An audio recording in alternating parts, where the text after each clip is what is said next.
keeping notes yet? Notes about what I'm refreshing. Just coffee talk notes. Shit, the bullshit. Oh, about. no. Start keeping I've them thought up. about it, but I haven't actually written them down. I have two in my phone. One of them being something that I actually we were kind of discussing about.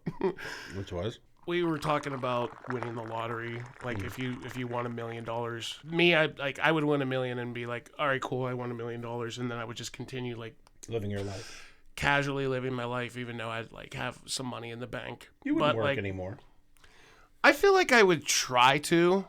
It's not like I would completely stop doing anything. I would still try to want to make even more money. But then again, with $1 million, do you really need to? No, you don't. But we were also discussing how we wouldn't even tell anybody. Yeah. Oh, that's right. Yeah, like if you won a lot of money, I wouldn't tell anybody. Yeah, you got $1 million. Oh well, nobody needs to know about it. Just keep it to yourself. And when people start, oh, where are you? Oh, nothing, just saving it. Yeah, but what's the joke? There'd be signs. Mm-hmm. We went to that Going Gone last week. Mm-hmm. And the whole shoe thing. Yeah. That whole wall of shoes. Yeah. And I finally look at the sign that's hanging there right in front of our face, and it's like, oh, store-wide, 50% off, anything that ends in 97 cents. All right. So I was like, oh, so the only shoes that I were looking at were how many dollars and 97 cents in my size. So like, I'm literally moving around the ladder like I fucking work there, and I'm going up top and pulling all the goddamn shoes out. I wear a size 14, so it's always hard for me to find a fucking pair of shoes that I like, and especially my size. Like I've ordered shoes and like I have to order them offline. I can never find anything in the store. You like the Shaquille O'Neal line. I found a pair of shoes. They were marked like 60 whatever, 97 cents. Nuh-uh. So half off. So 30. I think I paid $32 for this pair of shoes. And they're fucking sick. Yeah, they're nice. super nice. Good for you. And then he bought like 2 more pairs of shoes. Well, he's probably... the last time we went there, when he bought another 2 pairs of shoes, Nick has bought like 20 pairs but they're all fucking so goddamn cheap. I mean, like, I get it, but like, yeah, I never bought, I've always bought shoes that were the same. Like, I always bought like black shoes or red and black shoes. Yeah. I never bought anything that like I couldn't match with everything, you know what I mean? Like, he probably has like a closet like Imelda Marcos did in the 80s, like, full of all these clothes and shoes and stuff. I think we've talked about, you ever watch Entourage? Yeah, we talked about it. Yeah. Turtle. Yeah. Turtle was a really big dude on his shoes and his hats. Some fucking people are matched, just sneaker guys. There's people that like collect them, and there's like my wife, she works with a lady, and her son is all about sneakers. You know what I mean? It's like his thing. I used to be like super big on buying shoes, but then again, like at the same time, like I always like when it comes to me in particular, like I have to wear Nikes. Yeah. So I never wore, like, I think the only other pair of shoes, besides, like, I have a pair of boots that I wear, and then I have kitchen shoes that I wear for work, but I never, like, I think I may have had 1 pair of Adidas in my lifetime, but that's because I bought them because they were, like, black, yellow, and white. They looked like Steeler official shoes, but they totally weren't. See, when I was a kid in New York, like, there were people that I went to school with that would, like, have, like, really white shoes, and they'd have a toothbrush in their back pocket, and they'd like clean it as soon as they got a little scuff on it. I used to clean my shoes. Did you? Mm-hmm. No. I used to have a plain white pair of Air Force Ones from Nike that I would always clean. Yeah. But those were also the ones the only pair of shoes that I ever took care of. Well, you probably ended up paying for them somehow, right? I also paid for it. Like, that's it. If you paid for it, like if your parents bought it for you, you didn't do shit. But if you bought it yourself and you saved your lawnmower money or whatever it was, and you just put money aside, you took care of your shit. The other note that I have for Coffee Talk that I wrote this down and I opened it up before you came here and I was like, where the fuck was I going with this? And then it started coming back to me. But the note itself says, human error equals God's sense of humor. What the where did that come from? Human error equals God's sense of humor. Like, human error means God has a sense of humor. Then it's not human error. It's just God fucking with us. Well, if you're looking at it like that. I just assume God was standing there, the higher power that anybody believes in, whatever. I think the example that I got from this was, okay, so would you consider Titanic as human error? The movie? Yes. The actual instance? The movie. The actual instance? The movie. Well, I'm just saying. Oh no, it did well. It launched careers. Oh my god, my fucking head. I'm sorry. I meant the actual ship. Oh, the actual ship? Human error? Yeah. Well, who else was steering the damn thing? God, I'm sorry. That got me. Hold on. Well, I'm just saying. No, not the movie. I meant like the actual ship, the Titanic that sunk like 110 years ago or whatever. Yeah. That's good. No, you got me there. Yeah. But yeah, like, okay, so the Titanic, not just for the fact that like it was, dark as fuck when they couldn't see a gigantic iceberg in the middle of the fucking like their path. That to me, like, you look at the technology that we have today, I don't think that would ever happen again. I mean, but then again, I don't know what a boat is. Like, I don't think radar was invented yet until the military, and I don't know when radar. I mean, that's something to look up. I mean, I'm sure cruise ships now have a way of detecting icebergs. When was have an iceberg radar invented? 1935. Okay, Good so call. and it died. 1912. 1912. Yeah. So yeah, so if they would have had radar, that'd have been fine. They also, the one thing that I was like, I don't know what the fuck I got on. Like, I totally was on a Titanic kick there for a minute. Anything like but the movie. I'm not saying that the movie's trash. I've seen the movie. It's okay. But I was always like, for whatever reason, when I was younger, I remember being fascinated by the Titanic. The fact that like, the one thing that I always kind of laughed at subtly was the unsinkable ship sank. Well, I don't think they thought they were going to hit an iceberg. We're back to Stone Cold, but we're going to do our dice here. 1, 2, 3, 4. There we go. Is that 4? Yeah, that's 4. And today's random SCP of the day. 8585. 8585. Ooh, repetitive. I do like that. I would assume that this is too high, because last time we rolled at 8,000, it was... Well, let's see. It was bad news bears. 85, yeah. It's there. Access denied. Access son denied. of a bitch. Access denied. We'll roll again. Denied. Where's 8585 though? It doesn't matter. Oh wait. Son of a bitch. Holy shit. Let me guess. A setting sun. It's a 90. Holy shit, it's neutralized. Level 2. Did it have a name? What was the name? Bridging the gaps between us. No, that wasn't it. It was something different. Holy shit, this one's a setting sun. A setting sun. So, special containment procedures following dreamscape analysis in combination with health reports from the months preceding 8585's disappearance, it was declared deceased as of January 24th, 2028.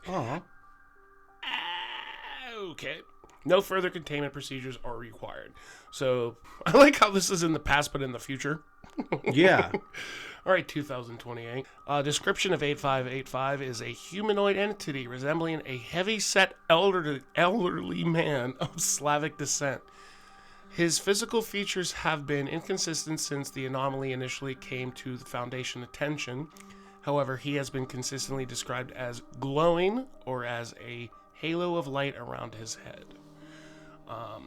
8585 identifies himself as Dazabods? I wouldn't even try to pronounce it. We're going to call him Dad.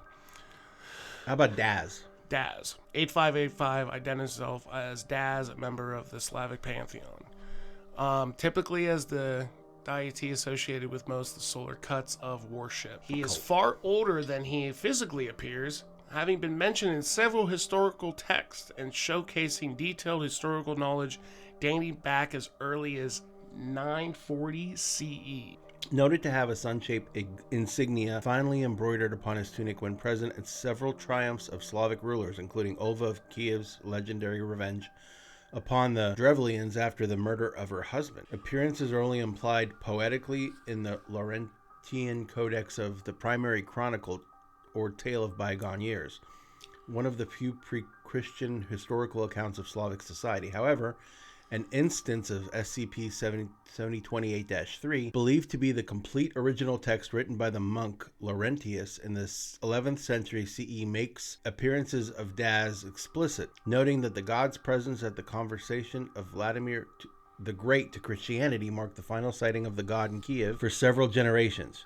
It should be noted that this passage was excised completely from all surviving, non-anomalous manuscripts, although poetic invocations and descriptions of the god in various statuary and thus ever present at the royal court of Slavic palaces remain.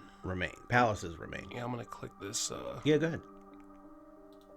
instance of this separate anomaly. Holy shit. Oh, it's a level 4. Euclid. A Euclid. I'm starting to learn these terms a little bit. Scriptorium. A room in medieval European monasteries devoted to the copying of manuscripts by monastic scribes. Oh, so basically they would just be a room where they would write religious texts, classical works, history, whatever they had. Got it. I always like to... We always have to go ahead and check out the other SCPs that are within the one that we're learning about. There you go. Next one. Okay. In 1569 of the Common Era in January in Lublin, that place. Yeah, in Poland, described as a towering man with a shining golden beard with a brightly woven sun on his tunic and a great warhammer by his side. Identification confirmed by the private writings of the personal secretary of Mikolaj, I'm not going to read that in Polish, who was able to speak with SCP-8585 briefly and was so deeply impressed by the bearing and power of the man that he believed to have been in the presence of a saint or divine, if only for a moment. So this Mikolaj was able to speak to him briefly. So this is a god that died, I'm assuming, by the SCP, because they said he died in 28? Yeah, plus that's the thing, is like he's early as the year 940. And he's making it all the way to 2028. All right, so this this is actually sweet. He almost sounds like like God. He's almost like a superhero type fucking vibe getting off of him. Right? Yeah. I'm definitely getting a superhero vibe from this dude. I also it sounds rather familiar. Almost like a vampire. Towering man with shining golden beard with a brightly woven sun on his tunic. And a great warhammer by his side. He sounds like a badass. Doesn't he? Yeah. I love it. Yeah. You know the vibe I'm getting, and I don't know why. Maybe it's because I watch it, What We Do in the Shadows, like the Nandor kind of vibe, like an old vampire. In 1917 to 22, in Paris, France, described as an extremely tall, rotund man, fluent in several Eastern European languages as well as French, English, and German. Manner typically reported as reserved. Well, if he lived that long, he had plenty of time to learn those languages. Although often described as possessing a piercing gaze that unsettled some, particularly those who traveled in the Russian royal circles. Noted to be part of the Paris social scene by several émigrés in various communications and memoirs over the course of several years, usually under the pseudonym Cors Vilto. Physical appearance remained constant over the years, although sightings decreased sharply between 1921 to 22. That's weird. It is implied but not outright stated that it had ceased to be invited to certain social events amongst the émigré community.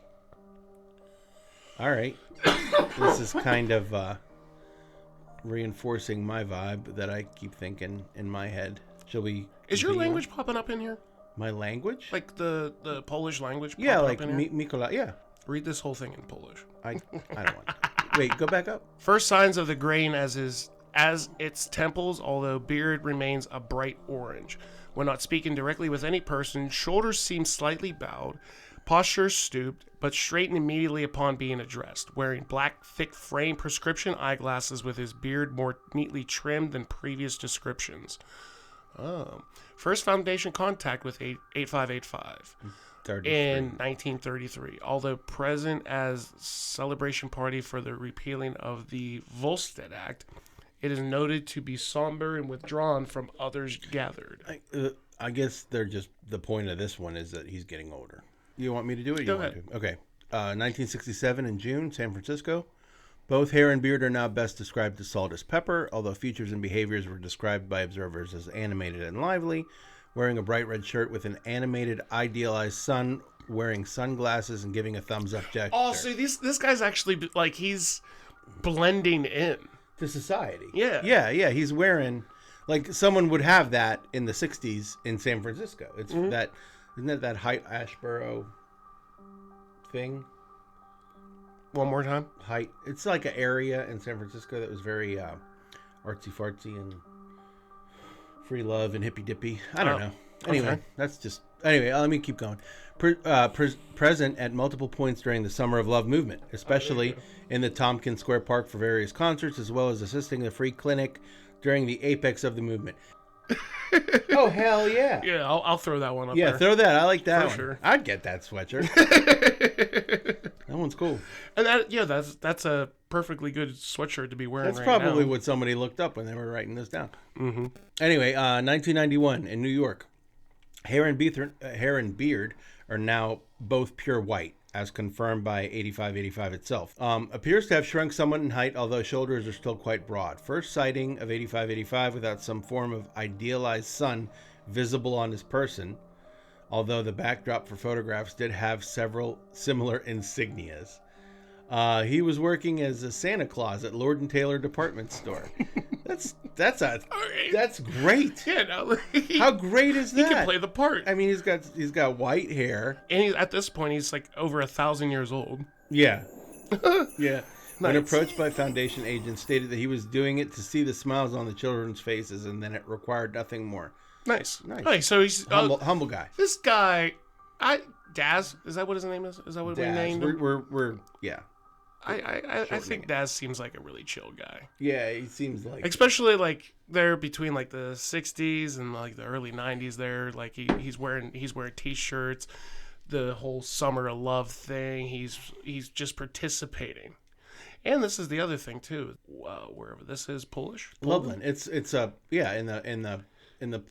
Republic of Poland. He's over here in like Europe. Yeah. And he's moved to the United States here in the early 30s. Went from New York to San Francisco, came back to New York, and now we're ending here in Europe. But this is also future. I'll read it. Future. February 2025. London, United Kingdom. Posture quite stooped with visible bowing of shoulders, considerable weight loss, age marks visible on forehead, as hairline has receded several inches. Due to increasing concerns about Daz's overall health, containment procedures are updated to a smaller area for free movement, especially the Nanticoke area of Pennsylvania near Site 58. Wish I could see that, but yeah. Okay, incident report for... All right, you do that one. Okay. On December 23rd of the future, Daz was reported leaving the geographic boundaries established as part of the containment procedures. He was tracked and reported to be heading eastward from Nanticoke. Agent Basil from the Department of Anomalous Ambassadors was dispatched to intercept and recontain the anomaly. The agent was able to intercept him at a civilian port on the northern banks of the Delaware River, attempting to board a ship southbound toward New York. Below is a log of this interaction as recorded by the agent's body cam.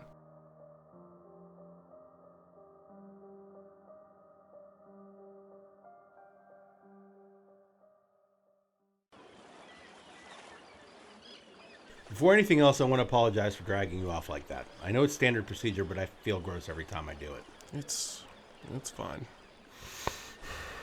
I knew it was an errand for a fool anyway. You always catch up sooner or later. You're a little far from home, Daz. What brings you all the way out here anyway? Daz, You and I both know what this means, Mr. Sias. Do you smoke? No. Well, when I was a kid for a bit, yeah, but no, not anymore. Suit yourself. Thought I was going to be afraid of becoming that. It is not so scary, not anymore. I suppose it helps that I have felt it coming for some time now. All your vitals have been reported normal for years now. What makes you say that? You feel it inside. Part of being a god is hearing all those tiny voices echoing from your ear for those who praise you, beg things of you. For newer gods, they are near maddening in their endless chirping, but the older you become, the more they comfort you. You are remembered, you are needed. You do not notice it at first when their chirping begins to vanish. There is too much after all, too many voices to pick out of individual sounds, but as the years pass you begin to notice that the choir growing quieter and quieter. I ask you, what happened to a god with no voice in his ear? He vanishes. That is it. Yes, he vanishes. Poof. A cloud of smoke and ash.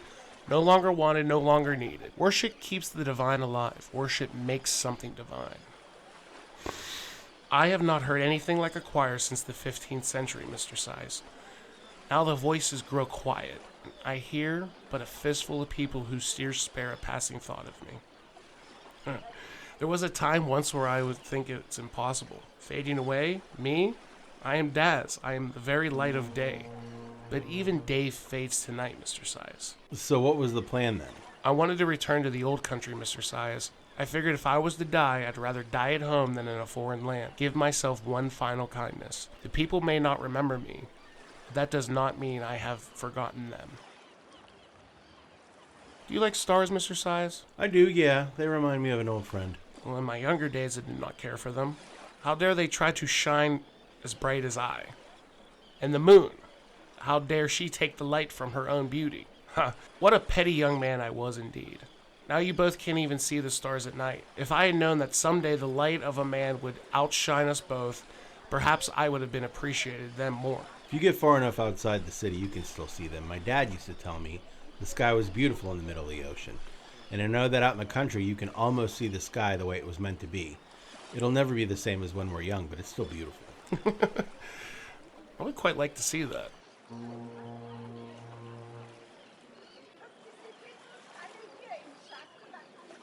I was a young man once, you know, made of strong stock and handsome to boot.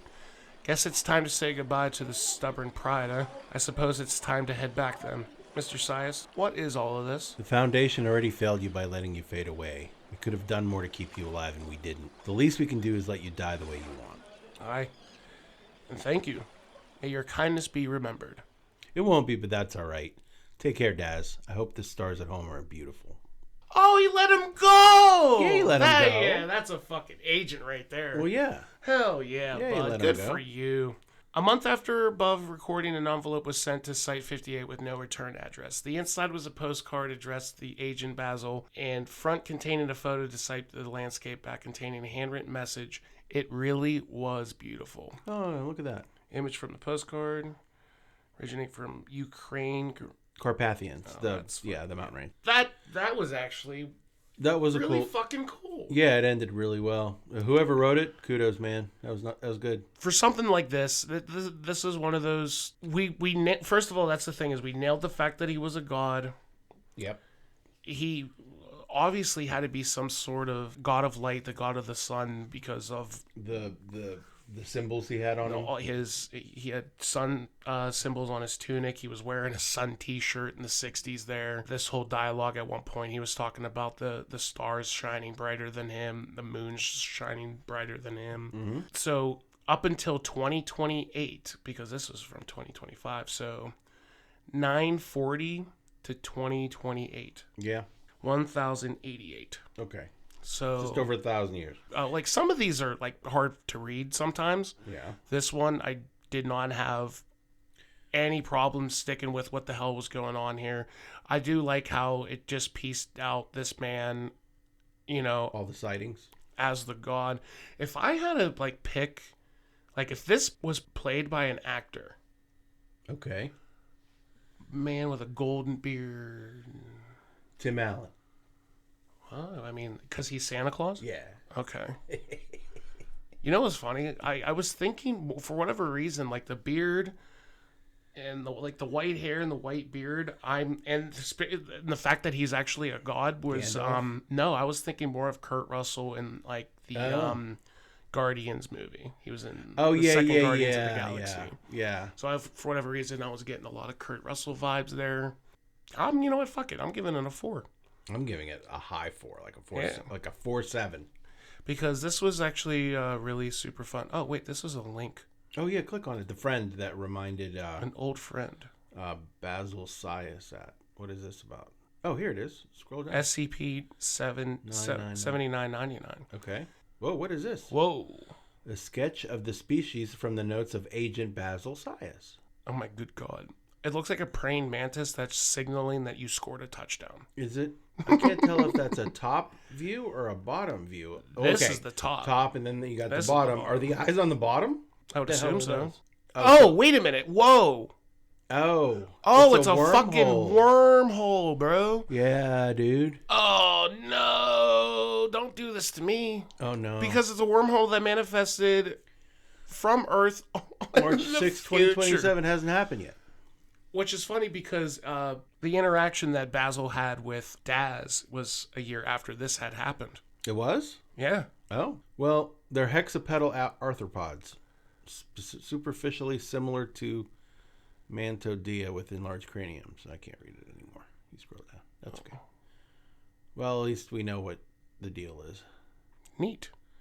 Yeah. Current distance, how far they are from us. I guess it's...